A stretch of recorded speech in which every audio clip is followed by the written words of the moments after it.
The night I got thrown out on Christmas Eve, and a barefoot woman changed everything.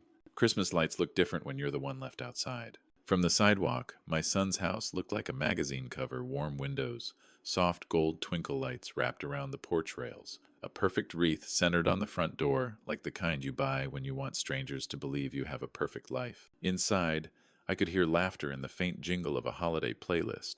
That sound, muffled joy behind glass, has a way of making the cold feel colder. Outside, I stood on the porch with my hands curled into fists, trying not to shake, not just from the wind, from the humiliation. My name is Eugene Parker. I'm 68 years old, a retired union electrician. I spent 40 years crawling through attics and basements, wiring hospitals, schools, and fire stations, buildings where people's lives depend on everything working when it matters. I've worked in blizzards, heat waves, and storms that knocked power out across half the state.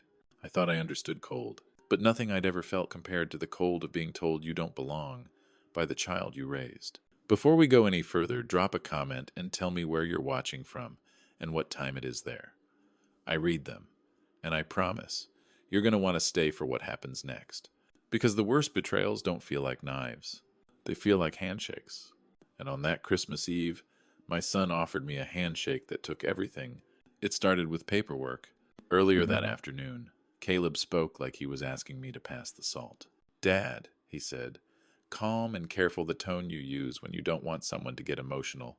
"Can we take care of something quick before dinner?" I'd been living in his guest room in Newton, Massachusetts, for 11 months. My wife, Martha, died 2 years ago. After she passed, our old home felt like an echo. I'd walk from room to room and hear silence bouncing off the walls. My coffee tasted like grief. Nights felt endless, like darkness had learned my schedule. Caleb was the one who called. "Dad, come stay with us," he said. "It'll be good for the kids. Addie and Ben love you, and it'll be good for you." He made it sound like love, like family, and I wanted to believe him. Because loneliness makes you hungry for anything warm, especially when you're old enough to know time is not infinite. So I sold the house, packed my tools, folded Martha's sweaters into boxes I couldn't open without my throat tightening, moved into the room down the hall from my grandkids like a man trying to become useful again. At first, it felt good. Addie would run into my room after school and shove crafts into my hands like they were treasures. Ben would bring me broken toy cars and whisper like it was classified. "Can you fix it?" I always could. A screw here, a battery there. Patience. Calm. Martha used to say, "You don't just fix things, Gene. You make people feel safe." I didn't realize safe can look like easy to the wrong kind of people. Because slowly, Sloane, Caleb's wife, began rewriting the rules of the house. Not loudly. Not all at once. Quietly.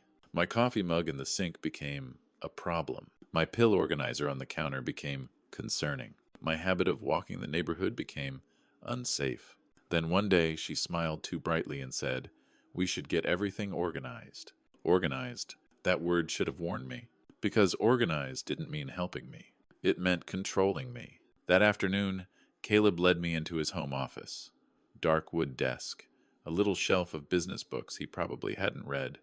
Framed photos of the family smiling like proof they were good people. Sloane was already there, perched on the arm of a leather chair like she owned the air. And in the corner sat a man in a gray suit, with a briefcase open and a polite smile that never reached his eyes. "This is Mr. Halpern," Caleb said. "Our attorney." My stomach tightened. "Attorney? For what?" Caleb held up a folder. "Estate planning.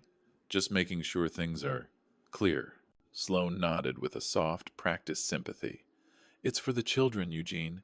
We're protecting their future." Protecting. That word hit a soft place in me. After Martha died, the only thing that felt permanent was my bond with Addie and Ben.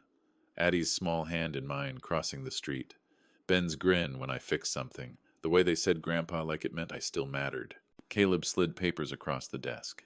"It's straightforward," he said. "Since you've been living here, it makes sense to consolidate. Transfer the proceeds from your house sale into a family vehicle. Adjust your pension beneficiary. Standard. It's basically a trust." I stared down at the first page. Legal language. Big words. Small print. "Why now?" I asked. Caleb exhaled like I was being difficult. Because it's time, Dad, and because we've been helping you. We need structure. Structure. Another harmless word until it's used like a weapon. Mr. Halpern cleared his throat. Mr. Parker, these documents simplify administration and avoid complications later. I looked at Caleb, my boy, the kid I taught to ride a bike, the kid who used to fall asleep on my chest during thunderstorms. You're sure this helps Addie and Ben? I asked. Sloane's smile tightened. Of course. What kind of mother would I be if I didn't think about their future? Loneliness makes you easy. Grief makes you soft. And I was tired of feeling like a burden, tired of waking up and realizing no one needed me the way Martha used to. So when Caleb pushed a pen toward me, I picked it up. I signed where they pointed. One page, then another. I didn't notice the line about power of attorney. I didn't notice transfer of ownership. I didn't notice the quiet language that removed my name from everything I'd worked 40 years to build. Because I was thinking about two little kids upstairs, wrapped in pajamas, believing Grandpa was safe. That's the thing about traps. They always look like a good deed from the inside. A perfect house with a rotten heart. By sunset, the house looked like a holiday postcard. A huge tree shimmered in the living room. Stockings hung in perfect symmetry. The smell of ham and cloves filled the air. Any stranger would have thought this home was the definition of warmth. But perfection has a cold edge when it's fake. At the long dining table, Caleb sat at the head. Sloane sat beside him, posture straight, eyes sharp. Addie and Ben had been sent to bed early, Sloane said, because they were too excited. I understood immediately. No witnesses. I tried to talk about the kids, about school projects and Little League and the normal stuff that still made me feel useful. Caleb answered in one-word replies. Sloane didn't answer at all. She pushed food around her plate like she was bored by the idea of me existing. The entire time, Caleb kept checking his watch like he was waiting for an appointment. At exactly 9, he pushed his chair back. The scrape sounded too loud in the silence. We need to talk, he said. The tone wasn't family. It was business. He walked into the living room. I followed. Sloane followed last, already holding her phone upright like she was ready to record a punchline. Caleb stopped by the front door. You need to leave, he said. I blinked. Leave? Caleb, what are you talking about? He didn't look at me when he answered.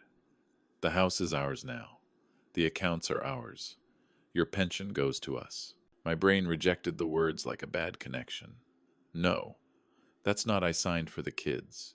You said it was a trust. Sloane laughed. Not a giggle. A laugh like someone enjoying the sound of something breaking. There's no trust, Caleb said, voice flat. There's just you, and you not living here anymore. The room tilted. Please, I whispered. It's freezing out. At least let me get my clothes. Caleb moved slightly, blocking the stairs like a bouncer. Nothing upstairs is yours. You signed it away. Sloane lifted her phone higher. Say it again, she urged, delighted. Say you don't have anywhere to go. My hands started shaking so hard I couldn't hide it. Can I at least say goodbye to Addie and Ben? I asked. Sloane lowered the phone just a fraction. Her eyes glittered. They'll forget you, she said. Kids forget old people fast. That sentence so small hit me like a boot to the chest. Caleb turned the knob and opened the door. Cold air rushed in like a slap. Go, he said. So I stepped onto the porch. The door shut. The deadbolt clicked. And I stood there with a thin coat, a plastic pharmacy bag of meds, and the kind of silence that makes you hear your own heart breaking. Family. Reduced to a deadbolt. The night doesn't care. It's Christmas. The street was quiet, blanketed in fresh snow that made everything look soft until you realized how hard it was underneath. I started walking because standing still made the cold climb into my bones. My phone was gone, for safekeeping. Sloane had said weeks earlier after claiming I was forgetful. My wallet had disappeared from my dresser drawer 2 days before. I told myself it was a mistake. I told myself not to accuse anyone because I didn't want tension in the house. Now I understood. It wasn't a mistake. It was preparation. My breath came out in ragged clouds. My fingers went numb within minutes. I kept the pharmacy bag tucked under my arm like it was the last proof I existed. Every house I passed glowed with warm light. Through windows, I saw families around trees, kids in matching pajamas, couples clinking glasses.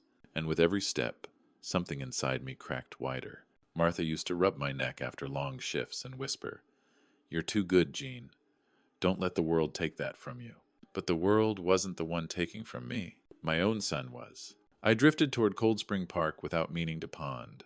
Benches half buried in snow. A street lamp flickering overhead like it couldn't decide if it wanted to work. I sat on an iron bench and felt the cold punch through my pants instantly. For a moment, the simplest thought arrived. I could close my eyes and not open them again. No more humiliation. No more begging. No more pretending. Then I heard Martha in my head, clear as the day she died. Don't you dare quit. I wiped my face with a shaking hand and told myself to stand. That's when I saw her, the barefoot woman. When you think you've hit rock bottom, sometimes you meet someone who's already digging. She shuffled toward the bench like every step hurt. At first I thought she'd lost shoes by accident, but when she came closer, I saw both feet were bare, purple, swollen, skin turning that pale gray white that screams frostbite. She wore a thin, wrinkled dress and a ragged scarf. Her hair was silver and tangled, hanging in wet strings. She stopped a few feet away and swayed slightly like she might fall. "Excuse me," she rasped. "Do you know if any shelter is still open?" Her voice carried the rough edge of someone who hasn't slept warm in a long time. I stared at her feet, and shame hit me so hard it made me dizzy. Here I was, thinking I'd lost everything, but I still had shoes. "I don't know," I said. I don't have anywhere either." She lowered herself onto the far end of the bench. We sat in silence, breathing in the cold. My body was shaking, but her shaking was worse, violent. Full-body tremors like her muscles were fighting for survival. Something inside me moved. Not heroism, just instinct. You see someone colder than you share your warmth. I unbuttoned my coat with numb fingers. It wasn't fancy, but it was warm old wool, broken-in sleeves. Martha used to tease me for refusing to buy a new one. I stepped toward her and draped my coat over her shoulders. "Here," I said. "Take this." She gasped like I'd handed her gold. Her hands clutched the fabric and pulled it tight. She closed her eyes and breathed like she could finally inhale. "What's your name?" she whispered. "Eugene," I said. "Eugene Parker." She nodded slowly. "You can call me Dahlia." "Where will you go tonight?" she asked. I laughed, once bitter and small. "I don't know." She studied my face like she was reading something invisible. Then she stood steadier than she should have been and said, "Wait here." I blinked. "What?" "10 minutes," she said. "Can you do that?" Before I could answer, she turned and disappeared into the dark beyond the street lamp. If you're still with me, tell me in the comments where you're watching from and what time it is there, because what happened next still feels impossible to me. 10 minutes that rewrote my life. I waited because sometimes hope is the only thing you can still choose. The cold chewed at my ears. My hands felt like wood. I told myself she wasn't coming back. Why would she? I'd given her warmth. She'd go find shelter. She owed me nothing. But something in her eyes had held more strength than her body did. So I waited. I counted seconds to keep my mind from collapsing. Around 7 minutes, I heard an engine. Then another. Headlights cut through the falling snow. A black SUV rolled into view, slow and silent. Then another behind it. Then another. They lined up along the curb like a motorcade. My mouth opened, but no sound came out. The middle SUV's door opened, and a woman stepped out. It was her. Same face. Same sharp eyes. But transformed so completely my brain refused to connect the two images. She wore a long, cream-colored coat, tailored to perfection. Her silver hair was pulled into a smooth twist. Diamond studs winked in the streetlight. Her boots were polished leather.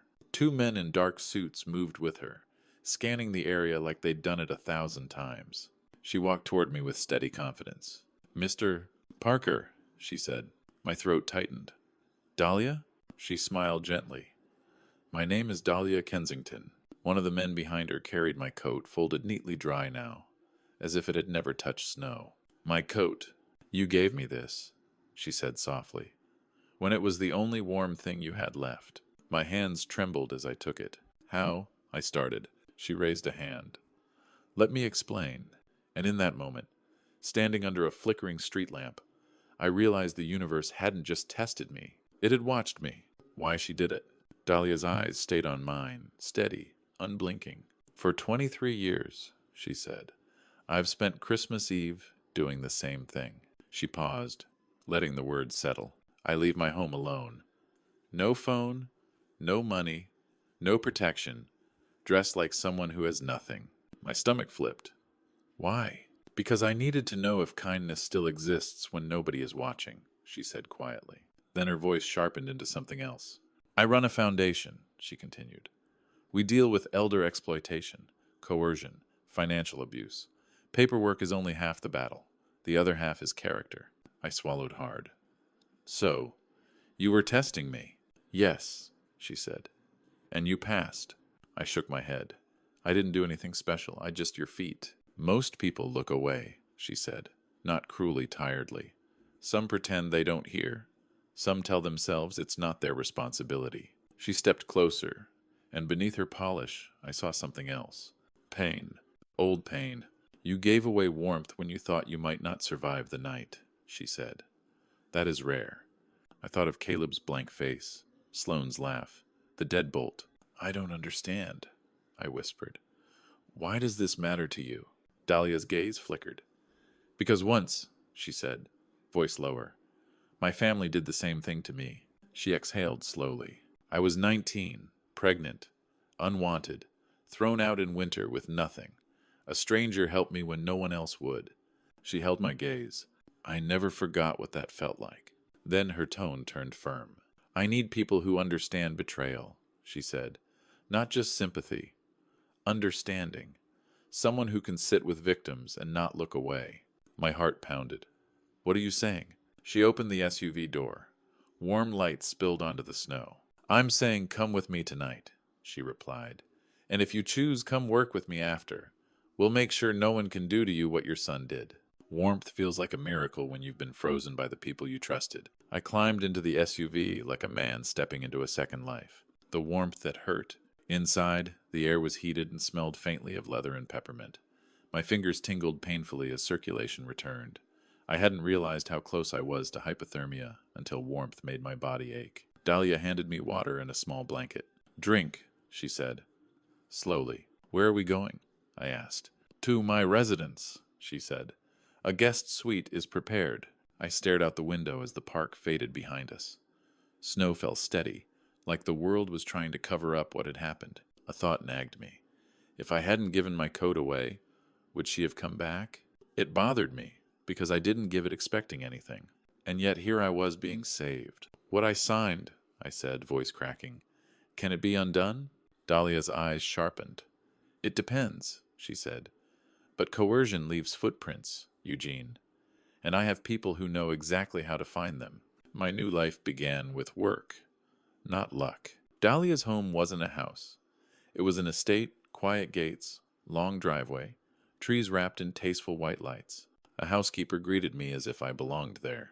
In the guest suite, there was a bed made with thick blankets, a bathroom with fluffy towels, and a small plate of cookies under a glass dome like a hotel. I stood there stunned, like I'd stepped into someone else's life. Dahlia hovered in the doorway. Rest, she said. Tomorrow we talk. The next morning, her assistant drove me to a brownstone office in Boston's Back Bay. A gold plaque read, Kensington, Elder Protection Initiative. Inside, Dahlia's general counsel, Cynthia Lowe, handed me a binder thick enough to stop a bullet. Case files, she said. Elder coercion, financial exploitation. Read them. All of them? I asked. Her mouth twitched. If you want to understand your own story, yes. That's how my new life began. Not with a lottery ticket, with homework. I read stories that sounded like mine in 100 different voices. Parents pressured into signing deeds. Widows convinced they were helping, then abandoned when the money was gone. Men like me who trusted because they were afraid of dying alone. And every case followed the same pattern. Control, isolation, paperwork, theft. One evening, Dahlia sat across from me after the staff left. City lights blinked outside the window. Money doesn't heal betrayal, she said. It just changes the temperature. So what heals it? I asked. Structure, she said. Protection, accountability. I swallowed. What Caleb did. Does it have a name? Her eyes hardened. Undue influence, she said. Possibly fraud. Elder financial exploitation. Hearing the words made my pain feel like something real, not just something I was ashamed to admit. So I can fight it? I asked. You can, she said, but only if you're willing to face what that means. What does it mean? It means your son won't be able to hide behind the word family anymore. If this story is hitting you somewhere personal, take a second to hit like. It tells YouTube to share this with anyone who might need it. And if you want more stories like this, subscribe. You never know who's listening quietly, needing a reminder they're not alone. While I learned, Caleb spent, I didn't stalk them. I didn't drive past the house. I didn't want to see the place where I'd been erased. But in a town like Newton, news travels. A neighbor squinted at me in a grocery store like she wasn't sure she was seeing a ghost. Jean? I thought you moved to Florida. Something like that, I said. She leaned in. Your son's been living large. New SUV. Kitchen renovation. Heard they're planning a pool. At night, numbers ran through my head like a cruel math problem. My house sale had been just over $700,000. My pension wasn't huge, but it was steady. Social security. Savings. That money was supposed to last me the rest of my life. Caleb was burning it like kindling. Dahlia's forensic accountant, Elliot Marsh, tracked it all. Charts, categories, dates, luxury car payments, home renovations, international travel, cash withdrawals, failed crypto trades. It's not sustainable, Elliot said calmly. They're moving fast. Why? I asked. Because people who steal like this don't feel safe, he said. They spend to convince themselves they deserve it. Carelessness leaves evidence, and evidence becomes leverage. Dahlia built a moment. I wanted to run to court immediately. I wanted to kick in the door and demand my name back, but Dahlia stopped me. Right now, they're comfortable, she said. Comfortable people deny. They paint you as unstable, confused. They use your age as a weapon. So what do? I asked. We wait until the truth becomes unavoidable, she said. How? A discreet. We build a case. And we build a moment. She trained me not just in paperwork, but in how to speak about it. I testified at a small committee hearing without naming Caleb. I partnered with advocacy groups. I learned every red flag I ignored. Sloan organizing my documents. Sloan managing my medications. Sloan calling me forgetful in front of others, planting doubt like seeds. And me accepting it because I wanted peace. One day, Cynthia dropped a folder on my desk. We have enough to challenge the transfer, she said. But Dahlia wants something bigger. What? I asked. Public accountability, Cynthia replied. Not to humiliate, to prevent them from doing it again. That's when I understood. Dahlia's foundation wasn't just charity. It was a courtroom with better lighting. A year after the bench, Dahlia promoted me. Director of Outreach, she said, sliding a business card across the desk. I laughed. Dahlia, I'm a retired electrician. She smiled. You're a survivor, and you listen. Most people talk too much. Purpose changed how I stood, and it changed what I believed about myself. I stopped seeing myself as discarded. I started seeing myself as someone who could stand up again. Then Elliot's latest report arrived. Caleb and Sloan had burned through nearly everything. Home equity loan, maxed credit cards, a crypto gamble that collapsed. They're cornered, Dahlia said. I stared at the numbers. So, now? Dahlia held my gaze. Now we choose the right stage. The stage where lies couldn't whisper. The invitation went out on heavy paper with gold lettering. A private donor education panel on family legacy planning. Caleb RSVP'd within an hour. Desperation makes people predictable. Dahlia reserved a ballroom at a country club overlooking the water. She invited legislators, journalists, philanthropists, people who understood consequences. Cynthia prepared the legal package. Isolation tactics, missing wallet, misleading language, no independent counsel. Elliot prepared the financial trail. Every dollar, every purchase, every withdrawal. Dahlia prepared the room. And she gave me one job. Tell the truth, she said. What if I freeze? I asked. You won't, she said. You already survived the coldest part. If you've made it this far, comment below where you're watching from and what time it is there. I want to know who's sitting up late with this story and who might need the ending. The country club glittered. Chandeliers, white tablecloths, champagne flutes catching light, a string quartet playing soft carols. Banners along the walls read, The Kensington Elder Protection Initiative. Protecting dignity. Preventing exploitation. 300 guests. The room smelled like perfume and money. I stood near the stage in a tailored suit, a lantern pin on my lapel. Dahlia gave it to me the night before. A reminder, she'd said. At 7:18 p.m., the doors opened. Caleb walked in. He looked thinner than I remembered. His tux didn't fit right, rented last minute. Sloane clung to him in a red gown that screamed expensive but whispered credit card debt. They scanned the room like hunters looking for prey. They didn't see me at first. At 7:25, Dahlia stepped to the podium. Applause rolled through the ballroom. She spoke about elder exploitation, how it hides behind family language, how shame keeps victims silent. Then she paused. "Tonight," she said, "I want to introduce someone who represents exactly why we are here." She turned toward me. "Please welcome our Director of Outreach, Eugene Parker." Applause began before I moved. And that's when Caleb heard my name. His head snapped up. Confusion, then recognition.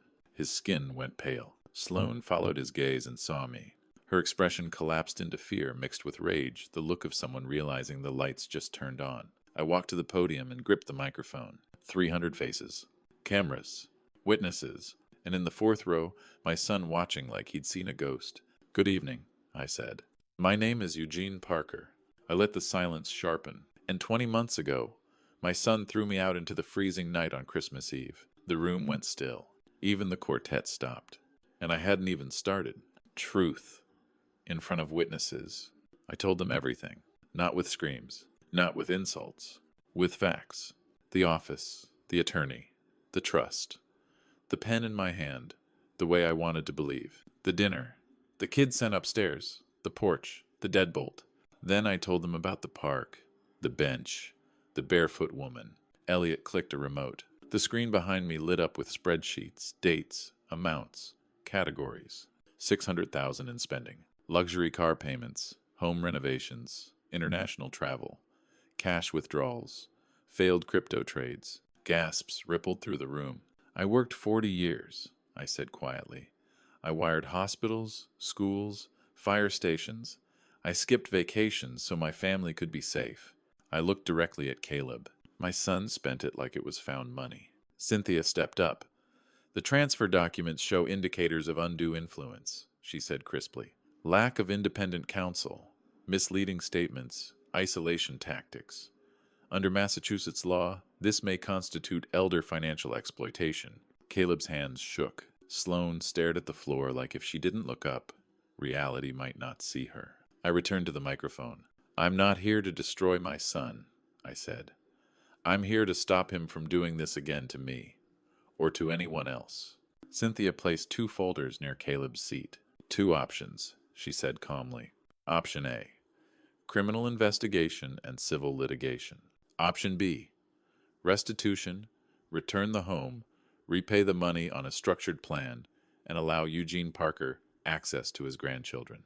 The room held its breath. Caleb reached for the pen like it weighed 100 pounds, and he signed. No cheering, no shouting. The power was in the restraint. This wasn't entertainment. This was consequences. Sloane didn't sign. She sat rigid, eyes glassy, as if her world was collapsing in public. Cynthia collected the documents. I stepped back to the microphone.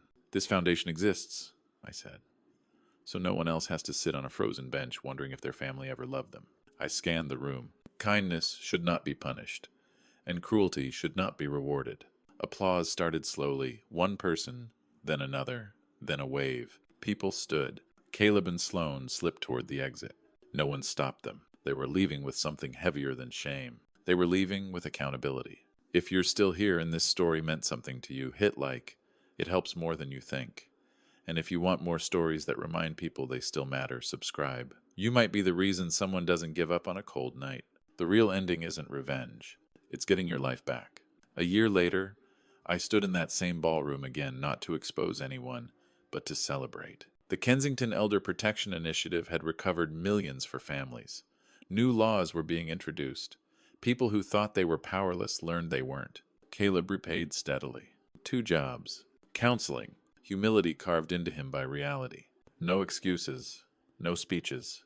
And I saw Addie and Ben twice a month. The first visits were supervised and careful, like everyone was afraid one wrong word would shatter what we were rebuilding. But kids have an honesty adults forget. One afternoon, Addie slipped her hand into mine at the park and said, "I missed you, Grandpa."